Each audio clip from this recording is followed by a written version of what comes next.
Experiencing a no internet connection on your mobile hotspot?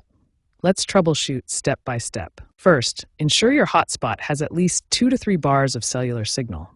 If the signal is weak, try moving to a different location, preferably near a window or open space. Next, restart both your hotspot and the device you're trying to connect to it. A simple power cycle can often resolve temporary glitches.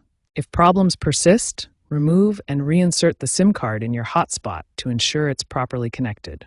It is also beneficial to check your carrier's website or app for any reported outages in your area. Finally, as a last resort, reset your hotspot's network settings.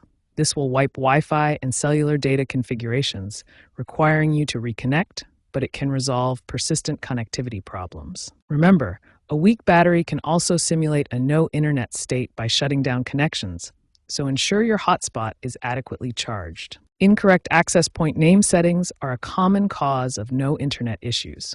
To fix this, access your hotspot settings. On Android devices, this is typically under Settings, Network and Internet, Mobile Network, Advanced, APN. On iOS, you'll find it under Cellular Data Options, APN. Input the correct APN settings provided by your carrier, such as Verizon VZ Winternet or AT&T Broadband. You can usually find these on the carrier's website or by contacting customer support. Save the changes and restart your hotspot. For speed issues, optimize the placement of your hotspot. Avoid metal obstructions and use a Wi-Fi Analyzer app to find less congested channels.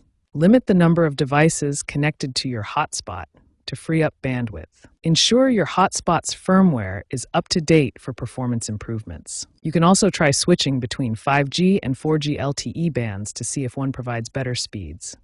Be mindful of your data caps, as exceeding them can result in throttled speeds. If necessary, upgrade your data plan to avoid limitations.